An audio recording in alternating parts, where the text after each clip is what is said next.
What's up, everybody? It's Raina Simone. I'm rocking with Young Atlas. My debut album project, Oh So New Conscious, is now out on all platforms. You gotta go give it a listen. I promise you won't be disappointed. I'll talk to you guys soon. Yo yo yo yo yo yo yo yo yo yo yo yo yo yo yo yo! It's your boy Prez, aka Cheap Allegations Poppy, aka Get Fit Poppy, aka Future Penthouse Poppy. It's 2025. I'll do that without running out of breath. In the building, we have Raina Simone. It's a pleasure. Thank you for having me, guys. Raina Simone, 60s, sounds like a 60s jazz singer. Like Miss Raina Simone. You thinking about Nina Simone? Nina, a little bit. Did the name come from that, or is your name actually Raina Simone? My government name is, my first name is Raina Simone. Really? Mm-hmm. But I love Nina Simone, though. So was your parents thinking of that on that type of time? Like, let's Raina Simone? Like, you know what? Not necessarily, but as an afterthought, they were really, really happy with it. Okay. Like, it do sound like a musician's name, I'm not going to lie. Yeah, I like that. Thank you. And you was like doing music at an early age. At 3 years old, you were like writing lyrics? Yep. So at 3 years old, what are you writing about?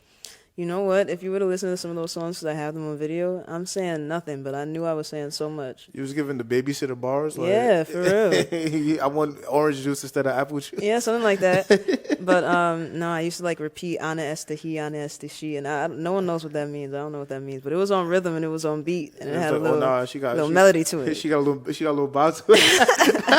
But I really started playing the piano when I was about 3, and I started getting into poetry, I would say about like middle school or something. I really started writing. So how old were you when you like recorded your first song?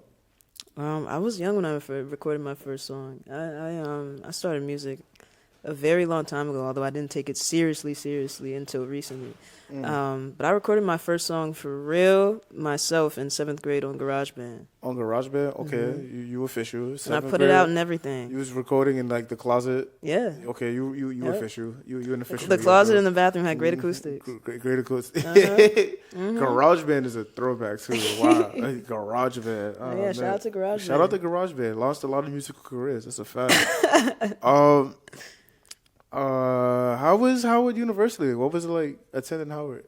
It was great. See, I'm gonna repeat what I told you right before we started our interview officially, but I love Howard. I think it's really important to be able to learn from an Afrocentric lens rather than a Eurocentric lens, which is the standard for our curriculum in terms of American school system. So I think whenever you can do that, that's beautiful. I think every person of color should try to go to HBCU if they can. We have to push that like heavy, like everybody to HBCU. 100%. I think it's really, really important. You can go to whatever other school if you want to after, but definitely focus on HBCU. Like try like 1 year, and if you do 1 year, you might like the second year, and you might, you know what, I've been here 2 years. Let me just do all 4, get my bachelor's at Howard. Whatever works for you. Yeah. However you have to do it. Make sure that HBCUs are a priority, because a lot of college counselors and schools don't even really like to bring HBCUs up too much. They like to funnel us in other directions. Yeah, but that's important for sure. They was really pushing HBCUs heavy in like the black sitcoms as a kid. No, they absolutely were. They were like a different world was like a fictional HBCU. What do we have like that right now? We really don't have that right now. Like we're missing that. You know what? There was it All American? I think All American did like a season where they went on college campus. I don't know if it was an HBCU, but point being, I definitely think we need more representation. We need more representation in like TV period, and I like just like we can. It doesn't have to like every time like we have a show, it's like either something like drug related or something hood, and it's like nothing wrong with that. It's fine. We just need like more balance. Like we got like black, like we can't get black dudes fighting dragons. Like we can't get that like that, or just like. Why like a Living Single was pretty much like black friends. So why we can't have like they'll like green light any just wild sitcom like why we can't just get that with just black people in it? No, I agree. We need more diversity. Yeah, like I'm tired of just like the coming of age stuff like Insecure. I love the show Insecure, and I'm like, okay, we could get like more of that, but like why we just can't have just like shows of just us doing regular stuff. Oh, yeah, like coming of age, or like, like living together, growing up, or just like black household comedies where it's like mom, father. Well, the stereotype is always more entertaining, and I think when you look at media in America right now, we don't necessarily own that, nor are we the largest consumer. So it's difficult when you look at it from that perspective in terms of people trying to make money off of it. Yeah. But it's definitely a matter of showcasing further diversity in terms of what is blackness. You can kind of take over Tubi in a way. Do we want to take over Tubi? It's a free subscriber based app, and they do have good stuff on Tubi. Yeah. It's just that the bad stuff overrides. There's some good stuff on Tubi. Like the bad stuff just like goes way high. Like, And see, what does that say too? I don't know. Maybe that's on purpose. yeah, but that could be like a way to sabotage, because like a lot of like the newer black filmmakers, that they don't got the budget, they just go to Tubi and like, oh, let's just put the bad. Like, nah, come on, like there's good stuff on Tubi. No, yeah, that should be showcased too. Yeah, we could definitely like do more of that. What was your major at Howard? Political science and philosophy were my majors, and then economics and sociology were my minors. Okay, so you definitely have like future politician written. Now, yeah, I was on a law and government track, so that's definitely a passion of mine. I think I've realized, though, that it's easier for me to reach the masses through music and trying to relay the same information I would be advocating for in terms of legislation and government through music in terms of reaching the people I'm actually trying to reach. I think it's hard to communicate with everybody the same way, so Through whatever politics, language works. But in the past, rappers did used to put political messages in their raps. Like 2020 was like the funny thing, because people were making political records, and then when it became not cool to make political records, it's like, yo, I'm not a political activist rapper. We have rappers for that, but there is like a void of that, and it's like a unnecessarily like needs to be filled. So I think we are. Maybe in the next 4 years, because Mans is back in office, we might get a rise of that.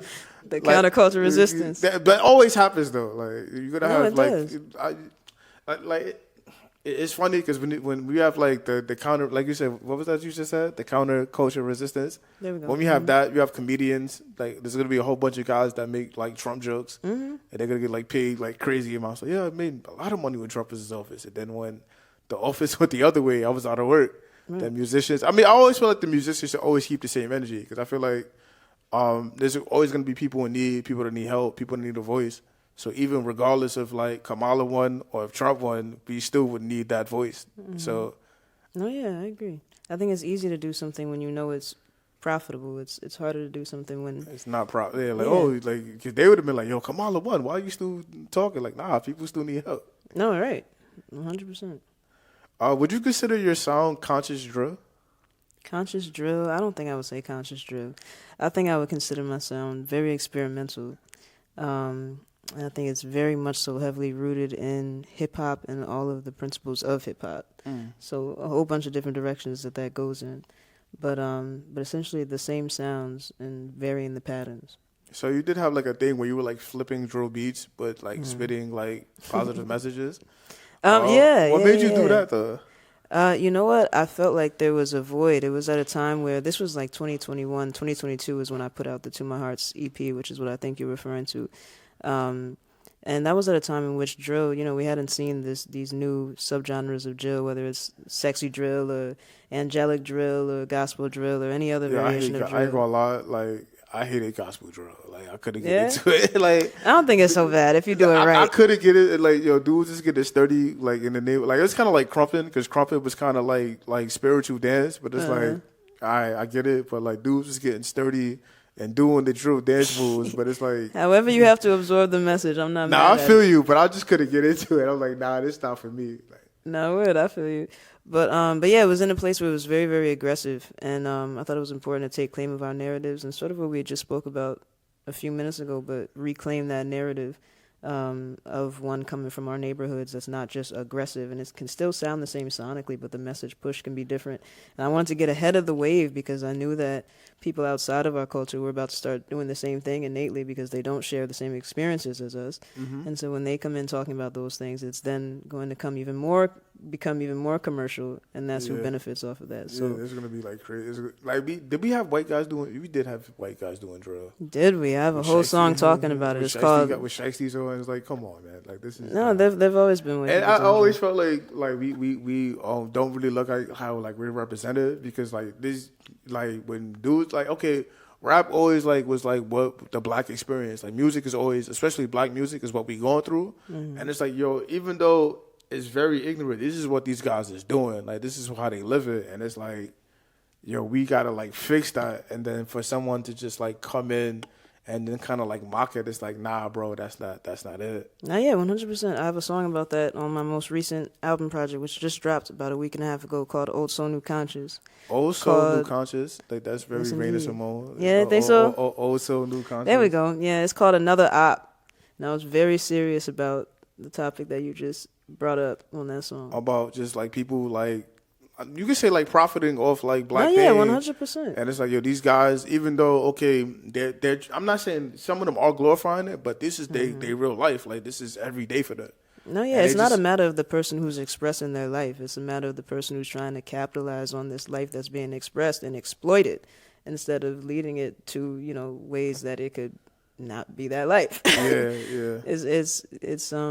It's disheartening to like hear somebody who's in charge of these things financially be willing to give someone $1 million to continue talking about a lifestyle rather than $1 million to stop talking about Not a lifestyle. Yeah.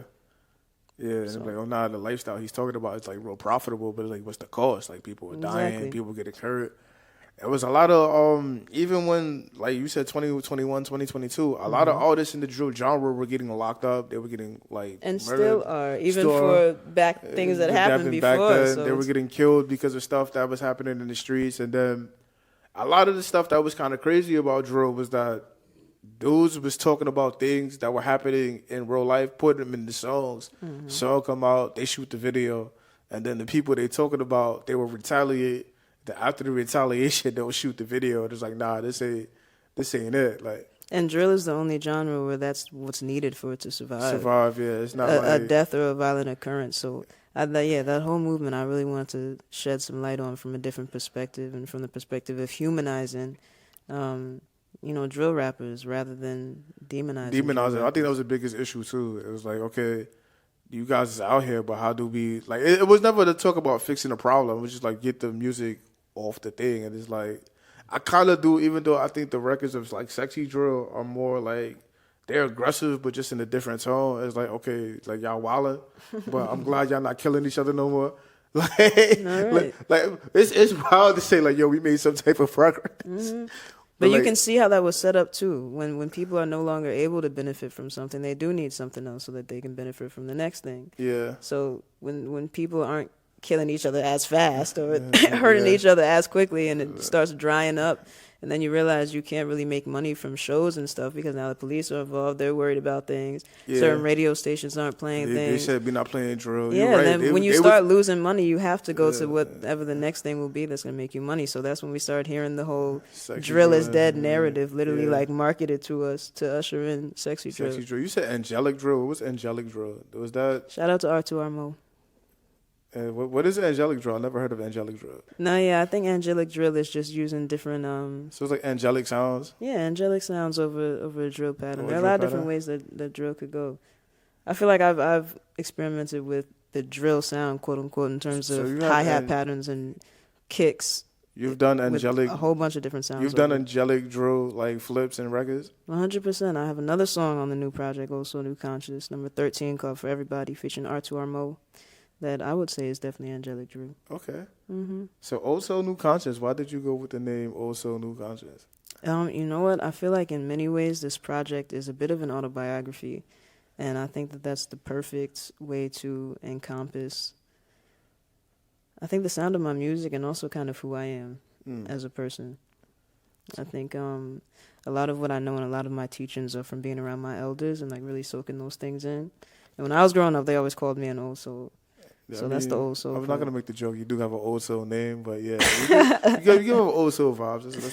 That's Yeah. a fact. Yeah. So also, and then New Conscious, because I think there's a new conscious state that I want to bring to the forefront of hip hop. So that kind of went together. So are you bringing back like music that we can play like to make dinner and like cookouts? That's missing. Like we don't got good music for like cookouts. Yeah. We don't we don't have that vibe. Like who's bringing that vibe out that like, yo, we can barbecue to this music. No, word. I definitely got a few barbecuable joints. I don't know if barbecuable joints. I don't know if the goal music. of the sonic. We need music that okay, people like can still like the older people can get their little two step Nah, to. yeah, absolutely. But a little bop that like the younger people could enjoy. Like that was good cookout music. Like, Nah, yeah. Outstanding, like great by the Gap Band. Great cookout music. Like Moms can sing it. All right. You can sing it. Nieces can sing it. It's like, oh, this is a bop. Like, No, yeah. That's always been really important to me too, in terms of, I think that my audience is spread very vastly, just based on how many different sounds I use in my music. So, some stuff does sound more old soul, some stuff sounds more new conscious, some stuff sounds more like just new in general. But the goal is always to in some way have everybody be able to enjoy it. So like your shows or like your fan base is like all over. You got like generations in the house. Like Yeah, I auntie like it like that. Niece like it, cousin like it, Yeah. little sister, brother. That's lit. Yeah. So it's like you can play this like at prom, but you could play this at at your grandma's 80th birthday. I would definitely hope so, for sure. Okay.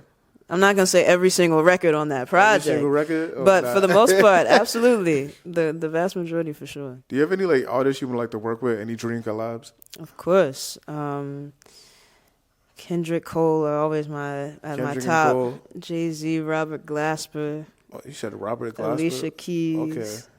Esperanza Spalding. Okay. John Baptiste. The list goes on John and on Baptiste. and on. Okay. But yeah, no, I love music. I love musicians, and I love fusion of sounds, and like any creative genius that I'm able to get in a room with, I would love to. Oh, that's beautiful. What's your favorite instrument? Probably the piano. The piano? And you've been playing the piano, you said, since like 6? Since like 3. 3? Oh my goodness. Yeah, I can't play the piano to save my life. I ain't gonna Yeah, lie. I feel like piano's one of the easier instruments, and once you know piano, or at least music theory from piano, and you can learn music theory by way of piano, then a lot of the other ones are a little easier. Do you produce your own records too? Yeah, for the most part, I'm really big on that too. Oh, really? So what's your favorite? Like, you got the drum kit? Yeah, I use Machina by Native Instruments. Oh, okay. Machina by Native Instruments has always been my go-to. I started producing on Machina, so I just stuck with it. Like in middle school. You was making beats in middle school? I was. You sell beats? I did. Oh, really? Yep. In college? You sold beats in college? You know what? In college, I was really, really focused on like on everything. You had no music, no musical things. Oh, I was definitely still doing music. You was doing you was the program director of like the radio station. I was. Really? So what would you Good like? information. Okay, so the program director. I did college radio a little bit. You could like pick and choose the records. So what were you playing? You know what? I was playing a little bit of everything. That was a great time. Oh my gosh, that was like what era would you call that? Like the late 20-teens.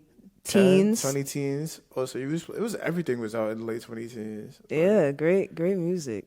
But I remember Uzi was really really big on campus. Future really big on campus. Okay. A lot of Uzi, Future, no Kendrick. But also, it was down south, so that was a little different than like what I was used to. I think it was like Future, Migos. Oh yeah, Migos was crazy, like late 20-teens. Mm-hmm. So that Kodak, yeah. Yeah, actually, I think. Yeah, Kodak had his little wave when I was in high school though. Yeah. So I remember we used to dance in the library. No Flocking was out. Like, so you talking about like. If you're talking about like 2016, 2017, it's probably a lot of Migos, Future. Yeah. I'm missing a couple artists, like maybe Migos, Future. If you in Virginia, you can like throw in a Fetty Wap, Drake, some Drake. Although I was a little later than like the Fetty Wap though. Like if you talk about 16, if you like 2015, 2016. I was like, I still made the cusp of like music coming into the pandemic era where like everyone was still. Oh, so it was mad Atlanta. yeah, it was like really southern, super Atlanta. focused. Like, even the Chicago dudes like Dirk and them would like sounding like guys from Atlanta. So yeah, Atlanta, a little bit. A lot of guys singing. No, yeah, but I did a lot at Howard with music too. I just had so many split focuses. Yeah, because you was running was you running the HUSA? HUSA? HUSA, yeah. I was HUSA vice president. HUSA vice president, okay. And then I was Senate chair too, but I was doing a lot at Howard. But I was always involved in WHBC, which is a radio station, and then Howard's Hottest was like a big competition that they used to do once a year, and I always won Best Music Producer, which was like the most fun ever. You sound like you had a lot of fun in college.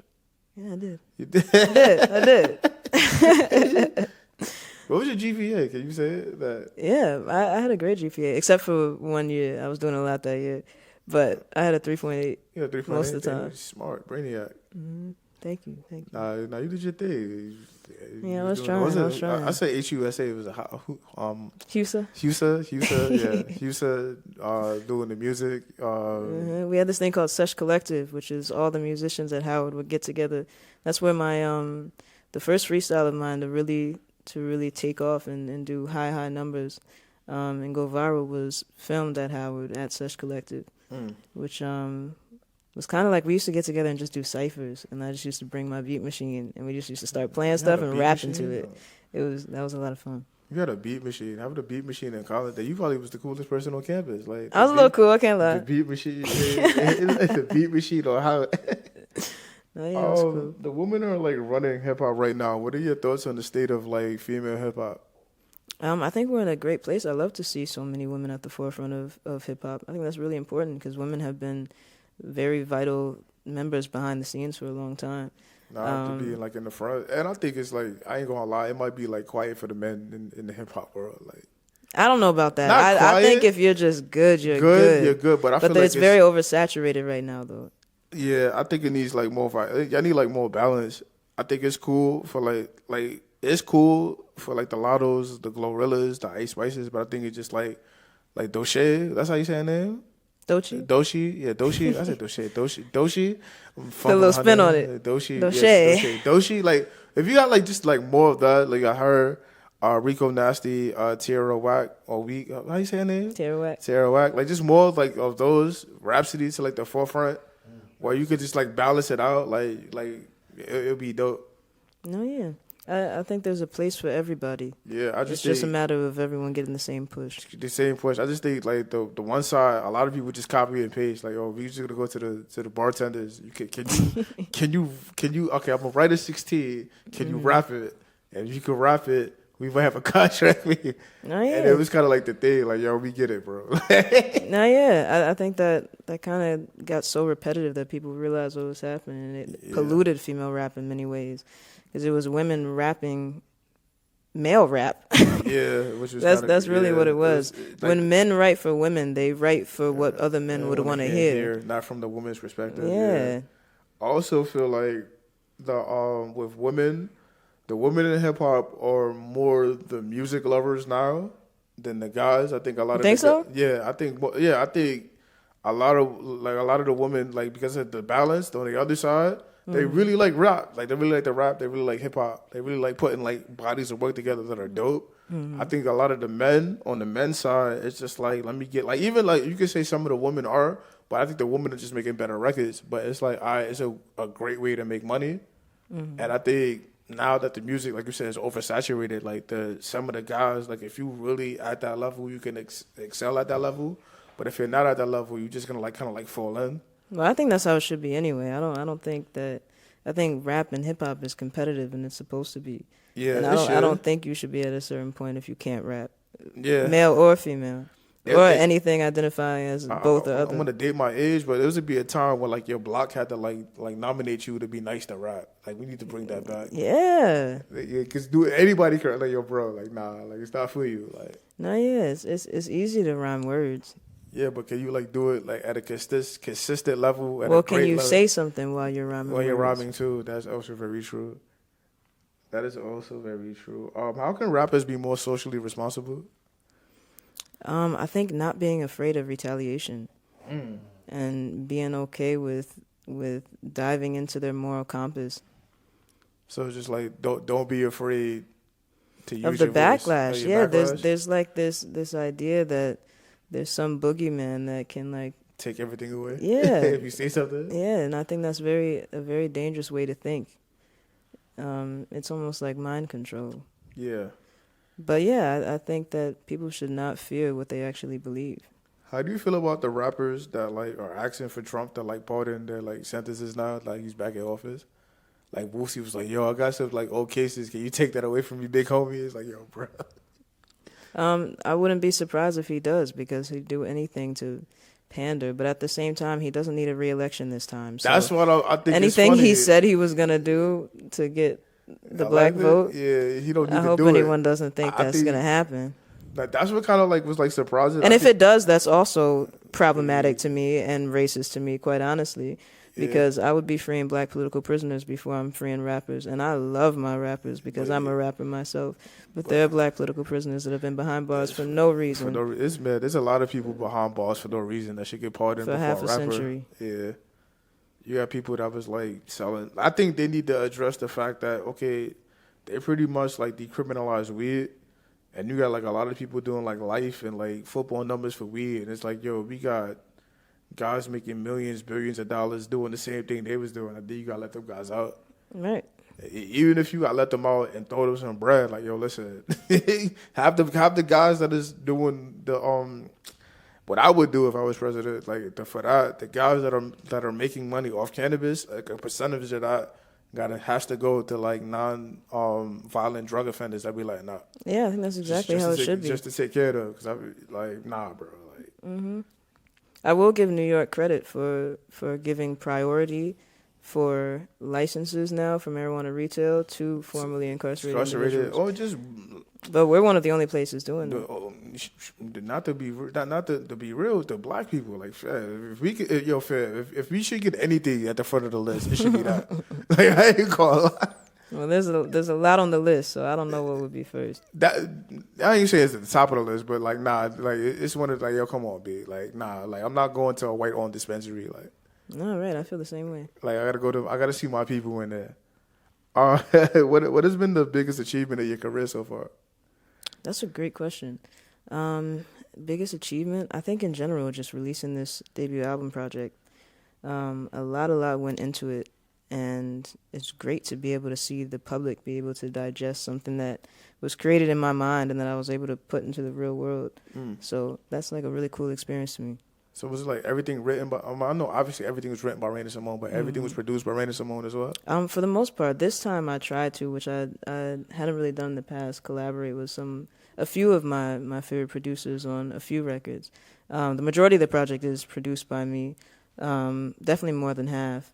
And then there are about 5 records or so that I collaborated with some other producers on. How was that? Was this your first time working with other producers, or? You know what? It wasn't my first time working with other producers per se, but it was my first time working with other producers and liking it enough to put it out. Normally, I only like what's in my own head, but these are really individuals who are also geniuses in their own right. So things worked really well. How has the reception been for the album so far? You know, it's been really great. It's been really great actually. Which is actually it's not surprising to me. I don't want to say it's surprising, but it's you can brag a little bit, like come on. No. I think I really knew what I was putting into it, and so I wanted people to have the response that they're having. But yeah, a little bit of a shock to see that people are engaging with it to the level at which they are. I'm happy about that. I'm happy for that too. I think we need that. Absolutely. Since it's like the holiday season, give me like your favorite thing about the holidays. Oh my goodness, family and stories, and food, and that's probably the top 3 right there. Yeah, it's gonna be a funny Thanksgiving at my house. 3 things you are thankful for. My family, my ability to speak, and my ability to be heard. Where can they find the project, and where can they find you on social media? So I am everywhere at Raina.Simone, RAINA.SIMONE, and Raina Simone on all platforms, RAINASIMONE. Also, New Conscious is on all platforms as of October 25th, so it's out now, and I cannot wait for you all to hear and immerse yourselves in that project. And last question, in 2025, you will be doing, like, we're looking forward to 2025. Like, what would you hope to be doing in 2025? 2025, we're pushing this project as hard as possible, so everyone's going to have no choice but to hear it. Maybe a couple, like a tour? We put a tour together? Yeah, a lot in the works. Oh, okay, a lot in the works? Or you can't tell us? You know, I've learned not to speak on things prematurely. I like to roll them out and speak on them as they happen. Yeah, when that happens, we'll know. All right. Absolutely. All right, I'll definitely try to get to one of the shows. I appreciate it. It got to be, if you're in the city, I'm there. Yeah? Yeah, if you're in the city. All right, that's a deal? Yes, it did. No, we pinky swear, pinky promise. If you're in the city, I'm there. I wanted to make sure it was symmetrical, you know? Symmetrical. Put a little spice on it. Yeah. Let me. Yo, yo, yo, yo, yo, yo, yo, yo, yo, yo, yo, yo, yo, yo, yo, yo, yo. It's your boy Prez, aka Cheap Allegations Poppy, aka Get Fit Poppy, aka Future Penthouse Poppy. And in the building, we just had Raina Simone. no AKAs. Nah, it's just AKA RSH on the beat, but it's Raina Simone. And go get that. What was it? Old Soul New Conscious. All streaming platforms everywhere. You got videos out? I do. Yep. On from the project. I've been releasing visualizers via social media in trackless order, every day, every other day, depending on how things are looking. And then the first official visual was just released. Charge It to the Game is out on YouTube. And then Swervin' and Shooting Stars, which are 2 songs on there, also have videos that are out on YouTube. All right, yo, go watch the videos too, and we out here.